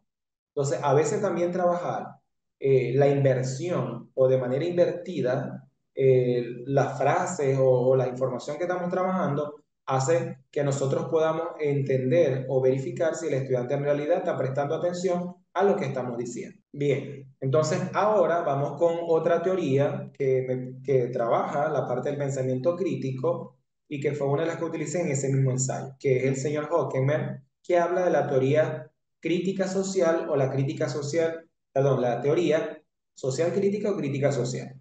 Sí, cuando hice el trabajo doctoral, yo no la conocía, la conocí y pues, trabaja de las dos maneras. Correcto, Dan. Entonces, esta parte de la teoría crítica social, a diferencia de la teoría crítica que plantea Freire, es que busca y pretende que en este caso el ciudadano, el estudiante, el participante rompa con esos esquemas o esas estructuras de poder que existen como parte de ese conocimiento, entendiendo que el conocimiento eh, debe compartirse con los demás. Para que sea un aprendizaje humanista, hay que compartir nuestras experiencias, nuestros saberes con el resto de los participantes o del ser humano o del individuo. Y tuvo su inicio en cierta parte, como ya lo acabo de decir, en contraposición de las estructuras de poder que existían durante el capitalismo. Entonces, ¿qué buscaba él? Estudiaba los aspectos políticos, económicos, sociales, iba más allá desde una perspectiva única centrada a una perspectiva general y global de las situaciones o de la realidad social que pasaba en ese momento. Entonces, dentro de su pensamiento, dentro de su teoría, se extrajeron algunas condiciones necesarias para que se cumpla esa teoría. Uno, que debe existir una planificación de los aprendizajes en base a proyectos o premisas. Esto puede también agregársele, por ejemplo, los ABP, aprendizaje basado en proyecto, aprendizaje basado en juego, aprendizaje basado en reto, el aprendizaje basado en el problema, aprendizaje basado en proyecto, o premisas que nosotros, o enunciados que se le dan al estudiante y que él debe, desde la lógica, aplicar, generar una respuesta. Por ejemplo, en el aprendizaje basado en juego o en reto lo podemos fusionar de la siguiente manera. Podemos hacer estaciones en nuestro salón de clase, en nuestra aula, estaciones donde el estudiante, a través de la diversión que lo hace el aprendizaje basado en juego, de una vez va cumpliendo retos. Ejemplo, para generar una tarea, el estudiante debe cumplir con ciertas, vamos a decir, ciertos retos. En el primero es armar un rompecabezas. Cuando arma el rompecabezas, tiene que descifrar lo que ahí se encuentra. Otro podría ser que el estudiante arme una torre. No sé si ustedes han jugado eso, que son unos cubos de madera, como los dominó, por ejemplo, y eso va armando torres y luego tienen que ir quitando y quitando el que se le caiga, ahí pierde. Pero eso implica vamos a decir, la resolución de problemas y el aprender a que el riesgo puede acarrear situaciones. Entonces tiene que pensar muy bien cuál es la pieza que va a mover para que no se caiga. ¿Ok? Otra estación puede ser quizás explotar un globo con algo muy diminuto que dificulte el cumplir ese reto, bueno, y así de esa manera sucesiva. En fin, todo lo que acabo de decir va a contribuir al desarrollo de procesos de investigación con una visión transformadora. Es decir, un proyecto que no sea tan riguroso, tan estructurado, sino que también conlleve al estudiante a esa emancipación y liberación del mismo conocimiento, teniendo como resultado la propuesta de algo novedoso, de algo innovador, de algo transformador de lo que viene observando en esa realidad social. Por otro lado, es importante buscar promover el sentido crítico reflexivo. Creo que esto ya lo he venido hablando bastante. Y para promover el sentido crítico reflexivo es como decir que el estudiante haga un viaje y que en ese viaje se encuentre diferentes, vamos a decir, un mismo elemento pero con diferentes perspectivas. Y cuando el estudiante vea, pero si este es lo mismo que lo vi allá, es como si jugáramos con el significado de palabras. En Venezuela una palabra tiene un significado, en Colombia tiene otra, en Perú tiene otra, en Argentina hay otra, en Panamá otro, y así sucesivamente. Entonces, eso es lo que el estudiante puede llevar a la parte crítica reflexiva. Si es la misma palabra, ¿cuál es el factor o elemento que incide en ese significado diferente en otros países si es la misma palabra? Podemos decir que si es diferente palabra, diferente el objeto, es más viable ese entendimiento. Pero como si la misma palabra, si es la misma palabra, se escribe igual, cómo es que en otros países tiene un significado diferente. Entonces ahí podemos entrar en esa parte de conflicto cognitivo, de contradicción de neuronal y todo eso que implica la parte crítica reflexiva del pensamiento. De allí, practicar estrategias para la liberación de ideas. Ya le acabo de decir. Esas estrategias, por ejemplo, ustedes en su aula pueden crear un ludo humano. Un ludo humano es excelente.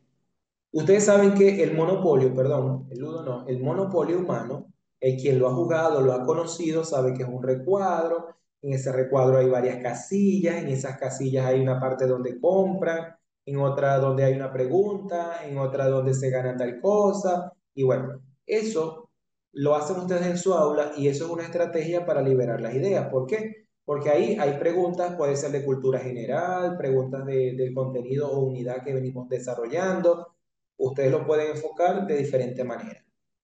Y así como en el ludo, cuando tú en una casilla que dice retrocede, si tú no colocas la casilla retroceder, ¿cómo lo vas a aplicar? Si el estudiante cae en una pregunta y el estudiante no la responde, lamentablemente debe retroceder a donde estaba. Entonces, ese es como un reto, un desafío que el estudiante va a enfrentar para que conozca que debe esforzarse, perdón, mucho más en aprender ese contenido de una manera más comprensiva, de una manera más interpretativa, de una manera reflexiva, más memorística. ¿Okay? Y por último, para complementar con esa teoría, es que hay que enseñar desde los discursos teóricos prácticos, es decir, relacionar, conectar la teoría con la práctica, que una vez que el docente le pueda suministrar, facilitar a qué se refiere una teoría, cómo esta teoría tiene incidencia en su aprendizaje y cuáles son los aportes de esta teoría, ahora vamos a aplicar esa teoría en nuestro entorno, en nuestra realidad y en nuestro contexto. Si hablamos, por ejemplo, del andamiaje o de la zona de desarrollo próximo que establece Vygotsky entre lo que es el aprendizaje, vamos a decir, los conocimientos previos y los conocimientos que van a aprender ahora o los nuevos para ir cerrando esa brecha, prácticamente es lo que el estudiante tiene que hacer, comparar teoría con práctica y cuando el estudiante entiende y comprende la teoría, se le va a facilitar la práctica. Y si ya aplicó, ya operativizó esa teoría, la brecha se cierra y por lo tanto hay una comprensión y un cumplimiento total de los objetivos de aprendizaje. Ahora existen unas condiciones formativas para que ese pensamiento crítico y esa formación de investigación se dé en las instituciones universitarias o en cualquier institución. La primera condición formativa es que la investigación en las instituciones de educación universitaria deben constituir el centro esencial para la formación de los profesionales de todos los campos de saber. Hay algo que yo creo que en todas las universidades existen, las actividades extracurriculares.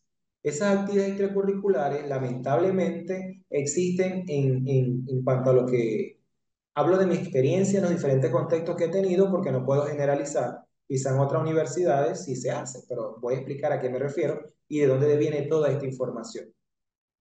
Hay universidades que tienen en teoría en su currículo las actividades extracurriculares o actividades complementarias de aprendizaje, con el nombre que se le dé. Pero eso no se ejecuta. No se ejecuta ¿por qué? Porque se dedican solamente a la parte del rol facilitador. y las coordinaciones, direcciones, decanatos no planifican ese conjunto de actividades, que si hablamos de actividades complementarias, son actividades, por ejemplo, que tengan que ver con la lectura, con la escritura, con el pensamiento lógico matemático, con la investigación, es decir, las unidades curriculares que sirven como un eje transversal o como un pilar fundamental en el aprendizaje y en la formación de ese estudiante o de ese profesional. Y eso va a ayudar mucho más a que el estudiante pueda profundizar sus conocimientos dado a la variedad de información, a la variedad de conocimiento que puede suministrarle cada actividad. A eso me refiero con la parte 1. Siguiente condición, se requiere de docentes activos que investiguen y estimulen a sus estudiantes para que cambien la condición de oyentes pasivos a coinvestigadores e investigadores activos. No sé si se acuerdan, pero esta condición fue extraída o se formuló considerando las ideas de la cita que trabajamos el día de ayer, que iniciamos con la de Piaget. Era algo así como que olvidar la educación bancaria y adentrarnos a una educación de la escuela nueva, donde implica unas competencias diferentes en la formación del estudiante. Entonces, y desde hace rato ya el estudiante dejó ese rol pasivo y se convirtió en un rol activo. Pero muchas veces el docente o las instituciones se olvidan o pareciese que se olvida del rol activo del estudiante. La planificación en los procesos de evaluación, las estrategias, si lo hacemos de manera colectiva con el grupo de estudiantes, va a ser mucho más significativa y de mayor impacto en el logro de esos objetivos. ¿Por qué? Porque el estudiante puede proponer, claro, todo eso se discute, se debate, se ponen como sobre la mesa todas las ideas y se discuten para llegar a un consenso. El estudiante puede decir, profe, pero en vez de hacer una exposición porque usted no realiza esta actividad que va a permitir que nosotros nos podamos expresar mejor, que no lo hagamos de una manera tan rigurosa, que en su momento genere nervios o temor en nosotros para poder expresarnos. Bueno, todo eso es parte de lo que el estudiante debe dejar de ser pasivo y convertirse en un agente activo.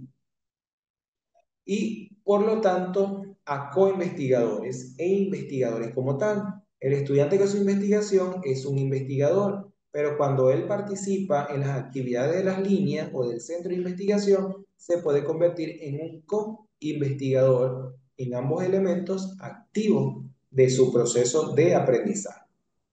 Y el tercero o la siguiente es que se requiere que todo investigador reconozca y explore cuatro elementos presentes en toda investigación para lo cual se tiene objeto, sujeto, medio y fin.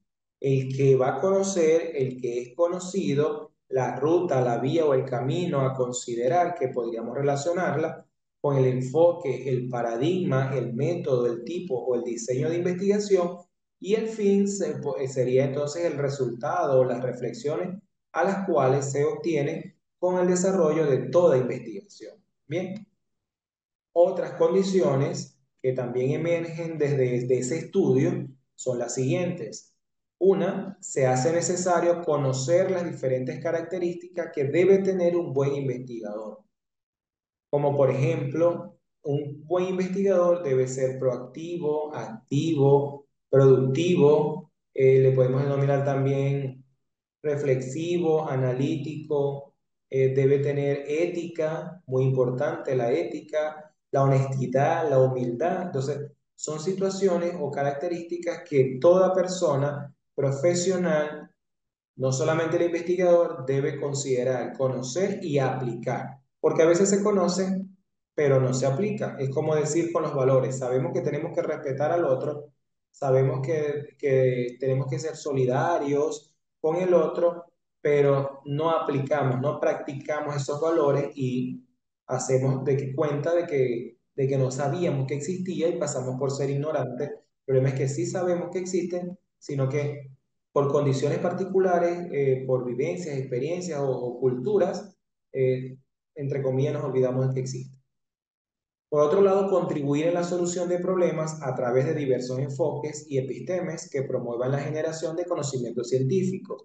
Esto es, implica actividades como experimentos o estrategias que le conllevan a ustedes a experimentar de cómo se comporta un estudiante con esta actividad, con esta estrategia, con esta técnica y cuáles son los resultados que éstas a nosotros nos arrojan una vez que culmine esa actividad.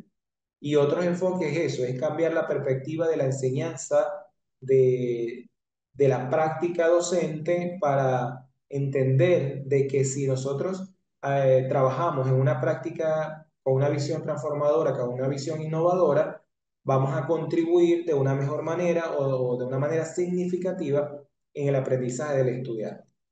Porque una práctica consona a las habilidades, intereses y potencialidades del grupo de estudiantes es una práctica que va a tener éxito, a diferencia de la práctica que se desarrolla según la creencia propia del docente, de lo que cree que el estudiante debe aprender, de lo que cree de cómo el estudiante va a aprender, y esa planificación muchas veces se cae. Es por eso, porque no es una planificación real o una planificación adaptada al grupo de estudiantes, sino una planificación con lo que el docente tiene como creencia de lo que el estudiante debe aprender y más no de lo que el estudiante requiere aprender, que es muy diferente. Tercera condición de este lado es que requiere que los investigadores tengan la capacidad de interpretar, analizar y exponer hechos o ideas, es decir, pensar más allá de lo que está a nuestra vista. Es buscar otro horizonte que nos haga a nosotros expandir nuestra visión para buscar nuevas formas de trabajo, nuevas formas de conocer, nuevas formas de participar, nuevas formas de obtener información o de producir conocimiento. El cuarto es que el profesor debe asumir el rol de orientador en la formación investigativa del estudiante. Escuchen, el rol de orientador acompaña, mas no solamente instruye, sino que acompaña al estudiante y muchas veces el orientador, o sea, el tutor, mejor dicho, no cumple la función o el rol de orientador porque simplemente impone, asigna y más nada. No acompaña el proceso. No sé si lo comenté con ustedes con el grupo que ya cerré, de que el tutor cuando el estudiante está socializando su trabajo de investigación y tiene de frente a los jurados le dicen, tú esto lo tienes que cambiar por esto, porque tienes que mejorarlo así, que es lo que hace el tutor muchas veces. En mi caso me pasó, en mi maestría, mi tutora no me apoyó, no me defendió, no aportó nada y simplemente el jurado considero eso como parte para la evaluación. Obviamente yo sí expuse mis argumentos, pero lamentablemente el tutor no hizo su trabajo. Y de esa forma también me refiero a que el tutor o le dice, yo le dije a él que eso lo tenía que cambiar, yo le dije a él que esto lo tenía que mejorar por esto, y se lava las manos como Pilar. Onassis comenta capacidad crítica, analizar, cuestionar y no aceptar la información sin evidencia. Correcto, Onassis. Es que cuando nosotros cuestionamos, es eso, no estamos aceptando a primera vista la información que nos estás dando y ese cuestionamiento nos lleva a nosotros a buscar nueva información que valide lo que nos están diciendo. Y esa validación lo permiten, son las pruebas, las evidencias. Eso es así totalmente, Onassis. Otro aspecto a considerar en estas condiciones formativas es que el docente integre metodologías de enseñanza que promuevan competencias y habilidades investigativas. Entonces, por ejemplo, pueden hacer una actividad de encontrando la pista, buscando el acertijo, algo, por ejemplo, un nombre que le digan un objeto perdido y de esa manera ustedes van a desarrollar esas habilidades investigativas que son la observación, la parte de identificar, analizar, interpretar, comprender. Esas son habilidades investigativas. Así como son procesos cognitivos, son habilidades que ayudan también a trabajar. Y muy importante, la creatividad, correcto. Porque la creatividad nos va a permitir a nosotros encontrar diferentes maneras o alternativas de solución. Es decir, si este camino se nos cerró, se nos obstaculizó, la capacidad inventiva que nos desarrolla la creatividad nos va a permitir a ver otro camino que también nos sirve para llegar a esa meta. Generar nuevas ideas, enfoques y soluciones. Dani dice, el docente que no investiga no puede construir mentes reflexivas, críticas y autorreflexivas, limitando el desarrollo integral del estudiante. Si limita el desarrollo del estudiante, Dani, gracias por ese aporte, es porque su mentalidad también está limitada. Y por lo tanto, el docente que no exige es porque no tiene la capacidad y la experiencia como tal. Porque el docente que exige es porque tiene una amplitud de su conocimiento, porque se ha preocupado y ocupado por su propio aprendizaje, por su práctica, porque él sabe que los estudiantes dependen de él, porque es su facilitador, es su docente, es su guía, es su orientador. Entonces, cómo se forma el estudiante es cómo él va a estar visto en las afueras. Por ejemplo, los estudiantes hablan de ti, de cómo tú te comportas y hablan de ti, de tu práctica. Entonces, si tú haces una mala práctica en los pasillos, ¿qué se va a escuchar? Que este profesor no me enseña, que este profesor no trabaja con estrategias que incentiven a nosotros a aprender mucho más. Entonces, repercute en toda la trayectoria. Sauri dice, deseando que todos tengan una buena noche, me retiro por hoy, estoy entrando a la clase 7:30, un abrazo, pañal. Ok, igualmente, Sauri, bien, chévere. El docente debe integrar metodologías de enseñanza que promuevan competencias y habilidades investigativas en los estudiantes. Ok, desarrollar un sentido crítico de la realidad donde éste pueda tomar decisiones y crear propuestas innovadoras y transformadoras. Esa parte del pensamiento crítico y del cuestionamiento, de las dudas, del conflicto cognitivo, hace que el estudiante pueda buscar nuevas alternativas, nuevas formas de acceder, nuevas metodologías, que es parte de la toma de decisiones y poder decidir entonces de qué forma, de qué manera él va a desarrollar esa investigación o de qué forma y manera puede obtener los resultados esperados. Y por último, el acto investigativo es un proceso social, no individual, donde el docente que no investiga no puede construir mentes sanas, abiertas, críticas y autorreflexivas. Esto estaba una lámina por allá, si lo escucharon, pero lo quise colocar nuevamente porque es lo que siempre digo.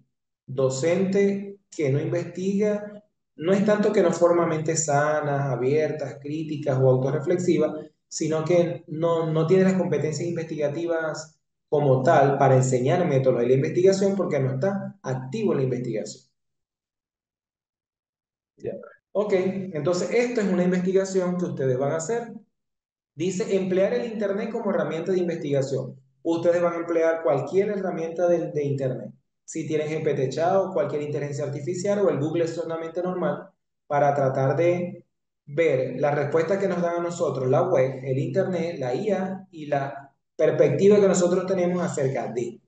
¿Okay? Entonces, la primera pregunta es, ¿qué elementos podríamos considerar para describir un CD o un CD?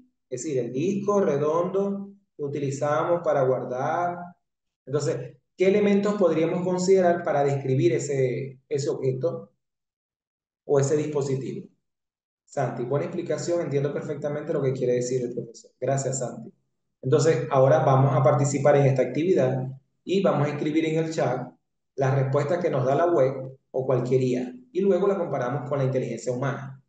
¿Qué elementos podríamos considerar para describir un... Vamos a ver cuando ustedes investiguen el tiempo que pueden tener allí para copiar y pegar. Y luego comparamos con las respuestas o la perspectiva que tenemos nosotros. Vamos a ver qué tan coherente son la información que está dentro de la web con lo que estamos preguntando. ¿Qué elementos podríamos considerar para describir un CD? Que prácticamente vienen a ser los mismos elementos que podemos tomar para cualquier objeto. Elementos físicos, forma, material, dimensión, superficie. Ok, vamos a ver qué otra respuesta hay por allí para ver las coincidencias. Onasi, ¿ese fue por Google normal o fue una IA de la IA? Alguien, no sé si buscan en el Google y comparamos las respuestas. Pero bien, como acaban de decir, sí es cierto, vamos a utilizar todo lo que tiene ese CD para hacer una descripción más fiable. Gemini, ok, características físicas, diámetro, grosor, material, superficie. Igual que ajá. Tipo de contenido, capacidad y formato, es Géminis esa respuesta, ok, bien. Caracteres físicos, almacenamiento, funcionamiento. Creo que las que están más cortas, creo que son de nuestra inteligencia humana, ¿correcto? Me van a corregir en esa parte. El brillo, ok. Entonces es como si bien decimos textura, forma, color, función, todos esos son los aspectos que vamos a considerar para describir un objeto. Entonces, Eso es prácticamente lo que podríamos hacer de manera inicial con nuestros estudiantes. Está bien, que ellos describan un objeto, que describan un... Pueden colocarle una canción y que en la canción ellos la vayan describiendo y todo eso. Siguiente pregunta. ¿Cuál o cuáles son las funciones de un CD? Fíjense que aquí ahora vamos a describir ese CD, ese objeto, pero con una de las características que se utilizan para describirlo como tal. ¿Cuál o cuáles son las funciones de ese CD? Es decir, ¿para qué sirve un CD? ¿Para qué se utiliza?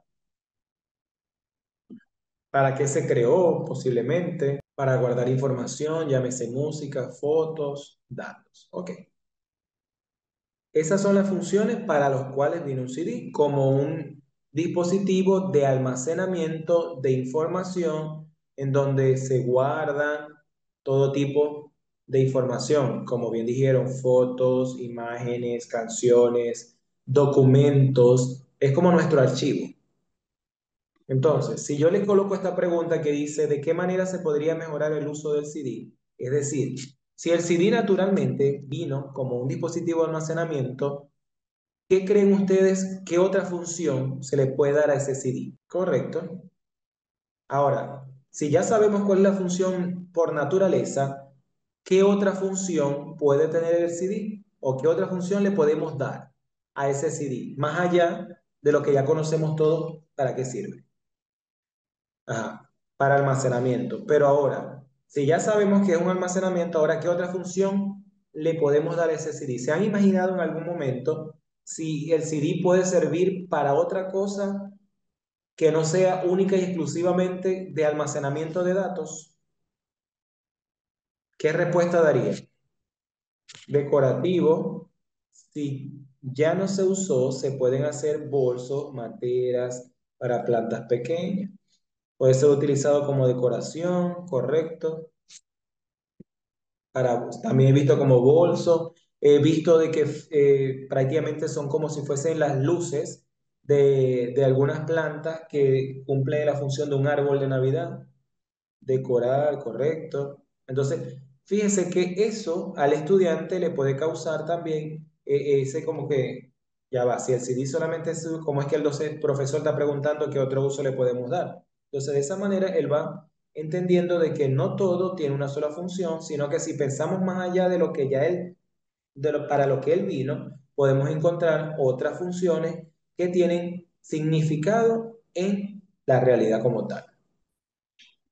Bien, entonces, esta lámina es la lámina, una de las láminas que trabajamos en la primera clase, pero ¿por qué la traje nuevamente acá? Porque es importante recordar y reforzar que para que la investigación universitaria tenga respuesta en conjunto a la práctica del docente, nosotros, los profesionales de la docencia, requerimos hacer lo siguiente: generar una amplia reflexión acerca de la generación del conocimiento desde la investigación.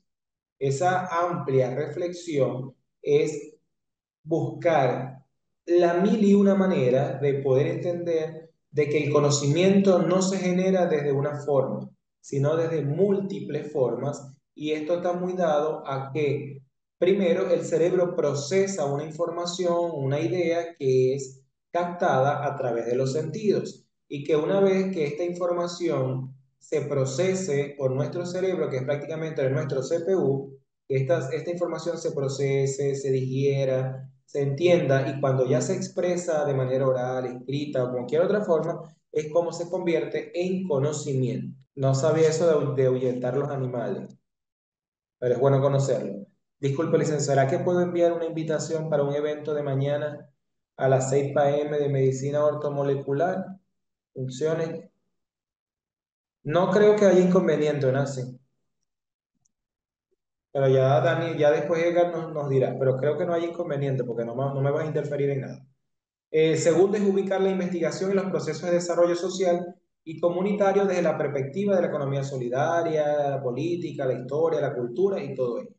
Estudiar el concepto de investigación en diferentes concepciones, es decir, la investigación de cómo la concibo yo, cómo la concibe el otro profesional, cómo la concibe el estudiante, para tratar de engranar todo ello y hacer un estudio complementario. Bien, desarrollar competencias para el abordaje de investigación con calidad, rigurosidad y pertinencia. generar competencias para la planeación, gestión y evaluación de la investigación, y incentivar la divulgación, socialización y sistematización del proceso de investigación.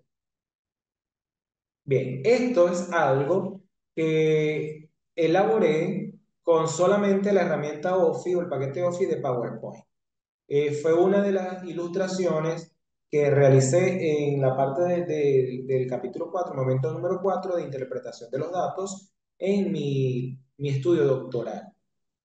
En ese momento iba apenas adentrándose el trabajo del Atlas T y, y no me llamó mucho la atención y no presté mucha atención cuando el docente nos lo estaba explicando para su uso y manejo.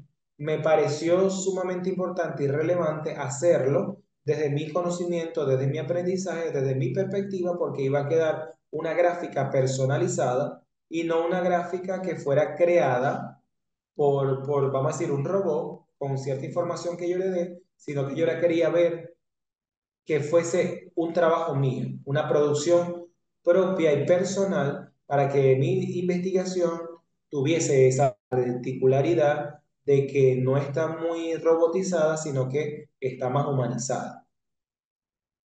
¿Ok? Entonces, en este caso, mi trabajo doctoral tenía que ver con la filosofía de la educación universitaria, una construcción metódica teórica en los procesos gerenciales en la formación de formadores. Y entre las categorías, como ya saben, estábamos trabajando con la formación de formadores, la práctica docente, las teorías educativas y, bueno, otras más por ahí, no recuerdo tanto.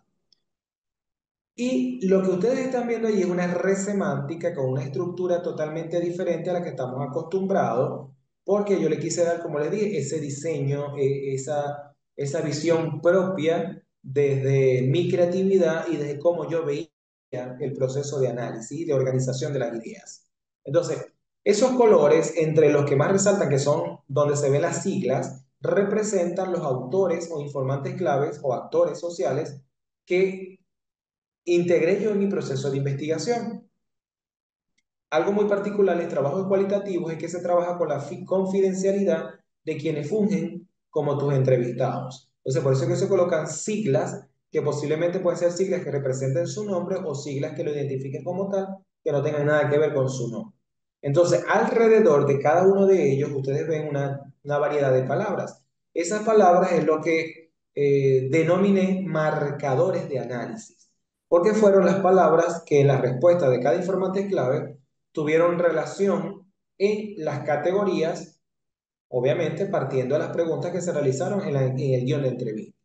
Entonces, ¿qué hice yo luego? Fui enlazando, conectando e integrando cada una de las palabras de cada informante clave para ver cuál es la coincidencia, la profundidad y la relación o la convergencia que existe entre cada respuesta de cada informante clave. Entonces, fíjense que ahí hay un color salmón que guía, por ejemplo, cultura universitaria con concepciones paradigmáticas y teorías, con estructura organizativa en forma espiral, con rupturas paradigmáticas. Y así de esa manera tenemos otra. Entonces, ese diseño, así como ese de las investigaciones cualitativas, permite la flexibilidad de la creación de imágenes, obviamente, como también todo entra por la vista y no hacerlo tan aburrido a la vista, en este caso, tomé la misma red semántica, pero le hice un diseño totalmente diferente. Disculpe, profe, en el material de apoyo dice conocimiento o conocimiento. Ahí hubo un error. Gracias por eso, no me había percatado, Santi. Gracias por eso. Hay un error de dedo y me comí la otra. Gracias por, no me había fijado, fíjate. Gracias por la aclaratoria. Entonces, esa misma red la volví a hacer, pero con un diseño totalmente diferente, para que tuviese impacto y tuviese, vamos a decir, un elemento diferencial en la gráfica. Bien, entonces aquí tenemos los mismos informantes claves, tenemos ahora no alrededor, sino en una manera horizontal las palabras que fueron extraídas de cada respuesta dedo a las subcategorías que permitieron la formulación de las preguntas en el guión de entrevista. Y de esa misma manera también se fueron uniendo, por ejemplo, reflexión y crítica con reflexión Y a su vez teníamos construcción intelectual de productos con productos intelectuales, investigación con colectivos de investigación y vinculación social. Fíjense que todo el discurso que yo he venido manejando tiene incidencia en todas y cada una, tanto de acá como de acá, que son aspectos considerables que hay que tomar en cuenta para ser un docente universitario con calidad y con una práctica profesional acorde a todas las exigencias y demandas del entorno social. Esto es una pregunta muy particular, muy propia, que implica su experiencia como estudiante, tanto de pregrado como posgrado. En este momento, ustedes quítense el chip de que ustedes son ahorita profesionales. Vamos a trasladarnos a cuando fuimos estudiantes de pregrado, posgrado o en todos sus niveles. Y vamos a responder la siguiente pregunta. Escuchemos el enunciado. La actividad se llama actividad cognitiva, ¿actúo o me impone? Entonces, la pregunta detonante es la siguiente. Cuando piensen en hacer una investigación en la universidad, ¿cuáles son los principales desafíos, obstáculos o miedos que se les presentan? Vamos a trasladarnos cuando fuimos estudiantes y damos respuesta a eso. Cuando ustedes fueron estudiantes de pregrado o de posgrado, cuando empezaron a decir que ya les tocaba inscribir seminario de investigación o metodología de la investigación, y el docente entra y dice que deben construir un trabajo de investigación, ¿cuáles fueron las primeras reacciones que ustedes presentaron en ese momento? ¿O cuáles fueron los miedos que enfrentaron? ¿Cuáles fueron esos desafíos que tuvieron que enfrentar o resolver para poder tener éxito en su investigación? No saber de qué trataba la materia precisamente. Imposición de tema, tiempo para realizarlo, carga de trabajo, numerosas reglas de la U, obstáculos como cuáles, Humberto. Selección del tema, revisar historias incompletas, burocracia académica. Creo que en la clase del lunes o la del martes hay algo de esa parte de la burocracia, Dani. Los docentes, ese es el choque más fuerte. Los docentes, la práctica educativa del docente, la forma de enseñanza del docente, ese es el choque más fuerte. Y todo eso es para que nosotros entendamos que así como nosotros se nos presentaron, también se nos presentan a nuestros estudiantes. Entonces, si ya nosotros se nos presentaron, ya fuimos conscientes de por qué esos miedos, esos obstáculos y esos desafíos se hacen presentes en ese choque, en ese proceso de lo nuevo, para que el estudiante pueda aprender a hacer su investigación, ahora nosotros no cometamos el mismo error. Vamos a trabajar en esos miedos y en esos obstáculos para que no sea transmitido a nuestros estudiantes y que ellos ahora sí puedan fluir, puedan avanzar, puedan progresar de una manera amena, satisfactoria, para que ellos digan, vale la pena, por ejemplo, el que les trasnocha, vale la pena el de trasnocho, vale la pena el dejar de dormir, vale la pena el de no salir a una fiesta, porque el adolescente universitario hoy en día está empezando en eso. Que llegue el viernes, el sábado, el domingo para salir a compartir con sus compañeros. Entonces, que él diga que esos esfuerzos valen la pena. Bien, entonces esa era mi intención, que ustedes pudieran expresar todas esas situaciones que a ustedes se les presentaron y que a partir de allí, ustedes como ya son conscientes de quién puede generar esas dudas, esos obstáculos o esos mismos conflictos, trabajemos en no repetir ese modelo y ser nosotros marcadores de la diferencia en ella. No creemos esos mismos miedos, esos mismos desafíos, esos mismos obstáculos en nuestros estudiantes, sino que seamos un elemento esencial para su avance. Ahora, acciones que considero necesarias, estratégicas para la formación de investigación son las siguientes. Gracias, Bonanzi, muy amable. Que realmente se aplique el método científico para la investigación sea exitosa.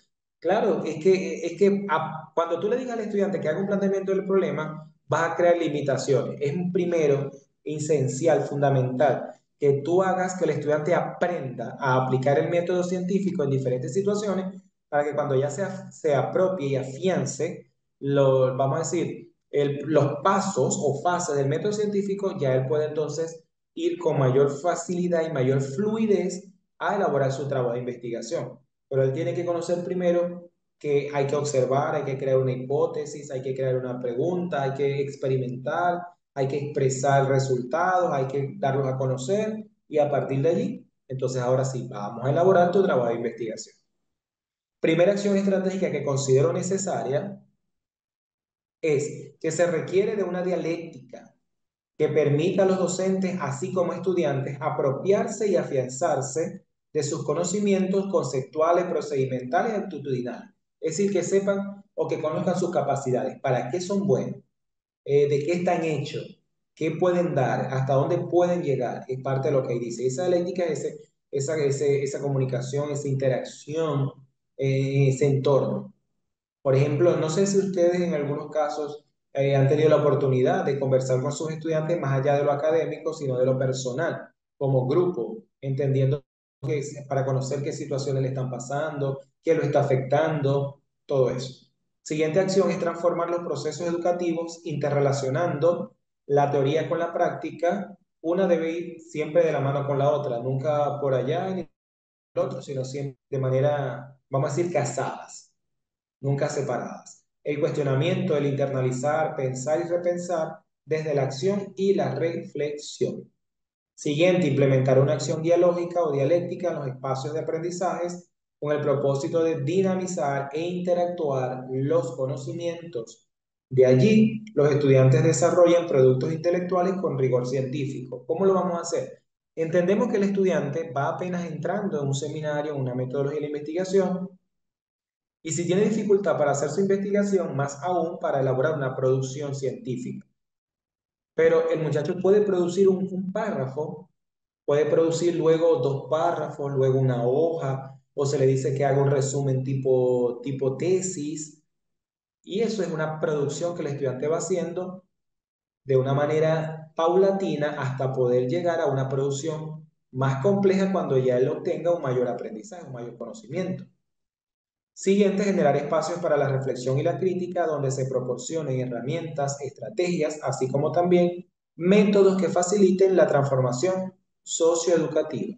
Ya le dije, sine qua non. Espacios diferentes a como nosotros estamos acostumbrados a desarrollar nuestra práctica. El docente adelante, el docente de este lado y los estudiantes allá. No, vamos a tratar de cambiar esa forma, esa manera, esa dinámica para que la discusión pueda trabajarse de una mejor manera. Por ejemplo, en ciertos momentos ustedes pueden colocar mesas o pupitres, no sé, dependiendo de la universidad donde estén en los países, pueden colocar de frente a dos estudiantes, luego después colocan a cuatro y así sucesivamente que ellos debatan, discutan, se comuniquen dentro de una información para buscar, como decirle, el mejor camino, la mejor ruta para llegar a ese entendimiento o a ese conocimiento. Siguiente, pensar en espacios educativos mediante procesos dialécticos, dialógicos, comunicativos, de intercambio, de dinámica, a fin de transformar el acto de enseñar y aprender. Formar colectivos de investigación donde se propicie un diálogo interactivo entre los diversos actores del hecho educativo, acentuar los procesos de participación y construcción en la producción colectiva de aportes que contribuyan en la transformación del quehacer docente, formar intelectuales y o profesionales con autonomía creativa, capaz de diagnosticar contrariedades, donde pueda plantear alternativas para la construcción dialógica del pensamiento. Y esto fue mi propuesta final y mi trabajo doctoral, porque tenía que ver con postulados teóricos, metódicos y epistemológicos para la formación del formador, que es lo que está acá. Ahí tienen siglas, pero de este lado tenemos la leyenda. Por ejemplo, fíjense que yo estoy entrelazando, nunca estoy trabajando aspectos de manera separada, porque es que la teoría de por sí sola no va a contribuir en un aprendizaje muy significativo. La teoría con la epistemología y la práctica o lo metódico, eso sí va a trabajar en un aprendizaje, vamos a decir, colectivo, un aprendizaje complementario, un aprendizaje más completo, más significativo, porque estamos trabajando componentes y perspectivas diferentes. Entonces, en la parte metódica, trabajamos con la teoría crítica social de Horkheimer, en la parte de lo que es la teórica, trabajamos con Freire en lo que es la acción dialógica y el pensamiento crítico. Luego, en la epistemológica, trabajamos con Habermas, Tilde y Herge, en la acción comunicativa de Habermas, el pensamiento hermenéutico de Tilde y el pensamiento filosófico de Hegel. Porque todo parte, considero que todo parte de la filosofía, porque la filosofía, como ya lo dijimos, es esa búsqueda del conocimiento. Entonces, entendiendo, hay mucha gente que se dice que, y por ahí he escuchado que dice que filosofar es una pérdida de tiempo, pero filosofar implica esa búsqueda del conocimiento y de entender las distintas o diferentes maneras de cómo llegar a ese conocimiento.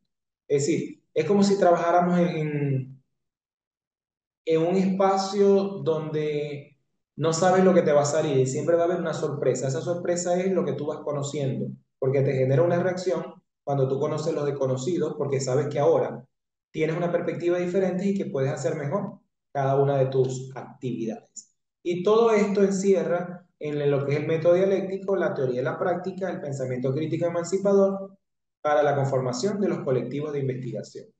Entonces, como acostumbro, todo el discurso antes planteado deviene de una fundamentación teórica, de sí es peligroso, pero es bastante satisfactorio. Claro, porque es que, pero ¿por qué lo han cerrado? Porque cuando nosotros trabajamos la filosofía podemos llegar a entender y a comprender tantas cosas que empezamos a refutarlas, que empezamos vamos a decir, a dar una información con evidencias, con validez, con rigurosidad, que mucha gente no lo acepta. Entonces, ahí ese es el problema. Entonces, todo lo que vengo trabajando lo establezco, los fundamentos en esta cita. Desafío, lo denomino como desafío, nueva visión del docente universitario, donde Patiño y Rojas exponen lo siguiente, de manera textual. La investigación formativa aparece como problema pedagógico y didáctico. Fíjense, porque yo estoy trabajando mucho el componente docente, el componente formativo, y no me fui de manera directa, de lleno, de una vez a la metodología de la investigación porque la investigación formativa, y ahí mismo lo dice, es un problema más pedagógico y didáctico que operativo de la metodología. Entonces, hay que trabajar muy bien primero en nuestra práctica docente, en nuestro método de enseñanza, para a partir de allí trabajar en la metodología, porque la metodología, vamos a decir que los docentes que están trabajando en esa área tiene la operatividad. El problema es lo pedagógico didáctico y por eso es que el estudiante encuentra esto al todo menos tesis, que es el síndrome que muchas veces se presenta. Pero es por eso, porque el docente no tiene la didáctica y la pedagogía suficiente o necesaria para saber guiar, orientar ese proceso de investigación, sino que lo hace muy riguroso, muy operativo, muy metódico. Y ese es el problema. Claro, es que ese es el problema, lo cierran es por eso, porque si tú empiezas a dudar, no vas a creer en todo lo que te dicen. Y es que al estudiante hay que decirle, no creas en todo lo que se te dice, no todo lo que se te dice es verdad. Tú tienes que comprobar con otras fuentes de información todo lo que se te dice. Cuando tú pruebas y hay evidencia que lo que se dice es así, ahí es donde entonces ya entramos en razón y puedes entonces aportar más allá de lo que tú conoces. Entonces, orientado hacia la aplicación de estrategias de enseñanza-aprendizaje por descubrimiento y como construcción que promueve habilidades de flexibilidad, adaptabilidad e interdisciplinariedad, o por lo menos el espacio para plantear y manejar problemas de una manera abierta, que se constituya en estrategia pedagógica para un aprendizaje significativo.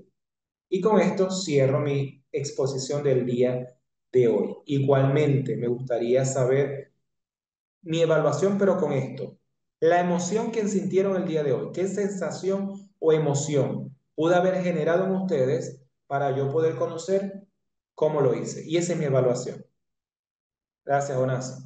Entonces, por ejemplo, me sentí gratificante, me sentí contento y eso me va a permitir a mí entender qué tanto les gustó o qué tan provechoso fue la información y la explicación que pude haber dado. Porque cada vez que yo les pregunto esto, eso a mí me motiva mucho más a mejorar también, porque recuérdense que para nosotros ser facilitador también de profesionales con alta categoría, porque sí los reconozco, porque tienen unas participaciones muy buenas, uno también tiene que ponerse ese desafío, no quedarse en lo mismo, sino investigar para aportar mucho más. Ok, Edgar, si vas a dar una información, te doy el espacio mientras voy leyendo acá la respuesta de los chicos.